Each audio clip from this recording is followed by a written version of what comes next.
Hello guys, तो स्वागत है आपका हमारे चाणक्य जी के क्लासेस में।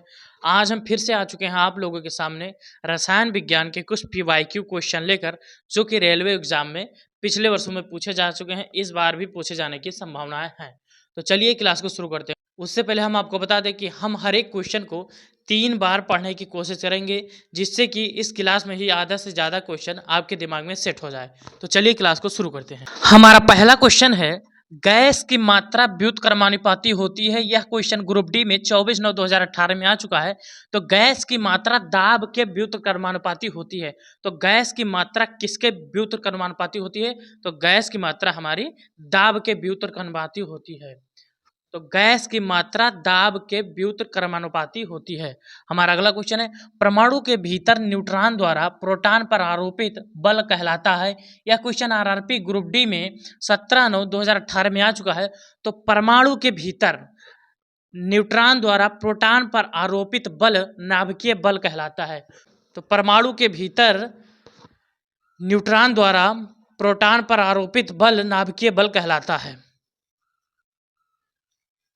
हमारा अगला क्वेश्चन है, परमाणु के हथियार में उपयोग किए जाने वाले सबसे सामान्य समस्थानिक हैं। यह क्वेश्चन एनटीपीसी 8/3/2021 में आ चुका है।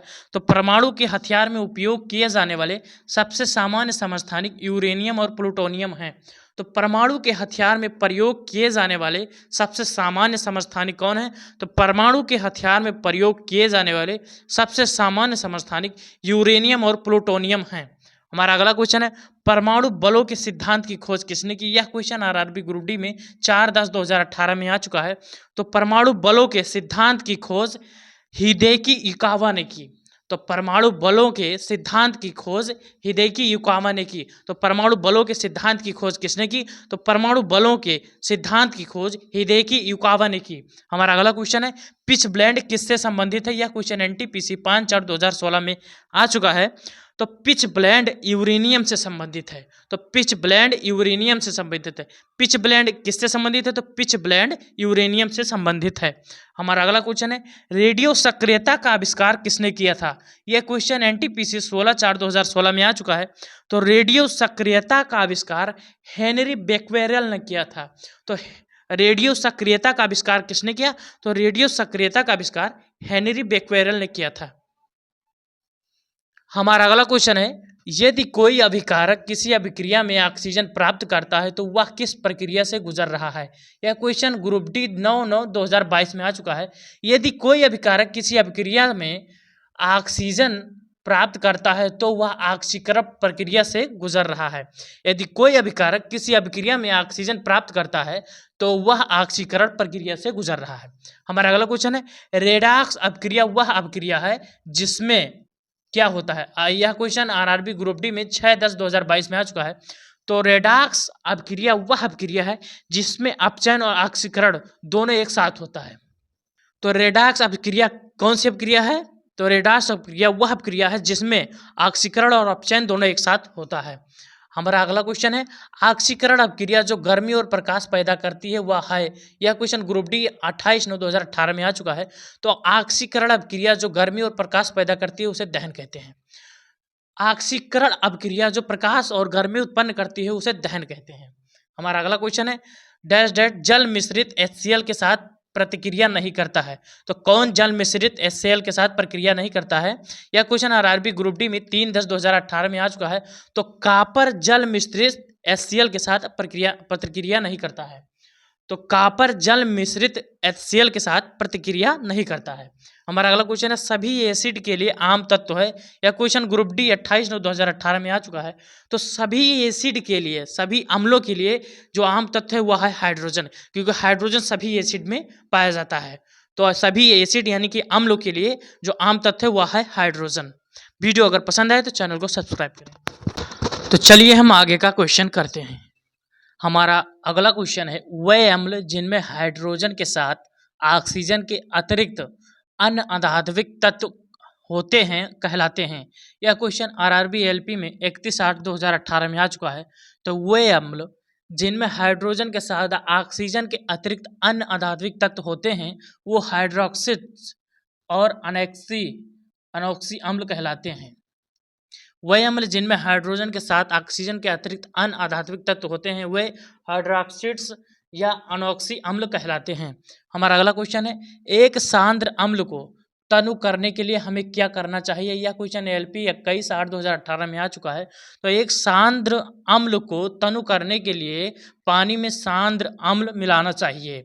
एक सांद्र अम्ल को तनु करने के लिए पानी में सांद्र अम्ल मिलाना चाहिए। हमारा अगला क्वेश्चन है, म्यूरिएटिक अम्ल का वैज्ञानिक नाम क्या है? यह क्वेश्चन NTPC 5/3/2021 में आ चुका है। तो म्यूरिएटिक अम्ल का वैज्ञानिक नाम हाइड्रोक्लोरिक अम्ल है। यह इस प्रकार के हैं कि हाइड्रोक्लोरिक अम्ल का और क्या नाम है? तो म्यूरिएटिक अम्ल है, हाइड्रोक्लोरिक का अन्य नाम है। तो म्यूरिएटिक अम्ल का वैज्ञानिक नाम क्या है? तो म्यूरिएटिक अम्ल का वैज्ञानिक नाम हाइड्रोक्लोरिक अम्ल है। हमारा अगला क्वेश्चन है, NaCl एक लवण है जो बनता है। यह क्वेश्चन ALP 30/8/2022 में आ चुका है। तो ये NaCl एक लवण है जो तीव्र अम्ल और तीव्र क्षार से बनता है। NaCl एक लवण है जो तीव्र अम्ल और तीव्र क्षार से बनता है। तो NaCl एक लवण है जो किससे बनता है? तो NaCl एक लवण है जो तीव्र अम्ल और तीव्र क्षार से बनता है। हमारा अगला क्वेश्चन, एक अम्ल और क्षार के बीच अभिक्रिया के परिणाम स्वरूप क्या उत्पन्न होता है? यह क्वेश्चन ग्रुप D 24/10/2018 में आ चुका है। तो एक अम्ल और एक क्षार के बीच अभिक्रिया के दौरान जल और रबड़ बनता है। तो एक अम्ल और क्षार के बीच अभिक्रिया के दौरान जल और लवण बनता है। हमारा अगला क्वेश्चन, अत्यधिक अम्लीय मिश्रण का pH मान होता है। यह क्वेश्चन ग्रुप D 11/10/2018 में आ चुका है। तो अत्यधिक अम्लीय मिश्रण का pH मान 0 होता है। तो अत्यधिक अम्लीय मिश्रण का pH मान कितना होता है? तो अत्यधिक अम्लीय मिश्रण का pH मान 0 होता है और उदासीन का pH मान 7 होता है। उदासीन का pH मान 7 होता है। नमक हमारा जो है वह उदासीन है, उसका होगा 7। पानी भी है, उसका भी उदासीन है, वह उसका भी pH मान होगा 7। और जो क्षारीय होता है उसका pH मान 7 से ऊपर का होता है। हमारा अगला क्वेश्चन है, एल्युमिनियम ऑक्साइड प्रकृति में डैश डैश हैं। यह क्वेश्चन ALP 17/8/2018 में आ चुका है। तो एल्युमिनियम ऑक्साइड प्रकृति में उभयधर्मी है। तो एल्युमिनियम ऑक्साइड प्रकृति में क्या है? तो एल्युमिनियम ऑक्साइड प्रकृति में उभयधर्मी है। तो एल्युमिनियम ऑक्साइड प्रकृति में उभयधर्मी है।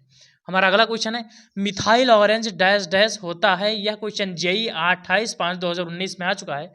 तो मिथाइल ऑरेंज अम्लीय माध्यम में लाल और क्षारीय माध्यम में पीला होता है। तो मिथाइल ऑरेंज अम्लीय माध्यम में लाल और क्षारीय माध्यम में पीला होता है।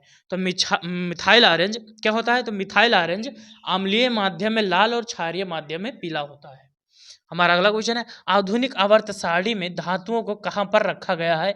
यह क्वेश्चन ALP 17/8/2018 में आ चुका है। तो आधुनिक आवर्त सारणी में धातुओं को बाईं ओर रखा गया है।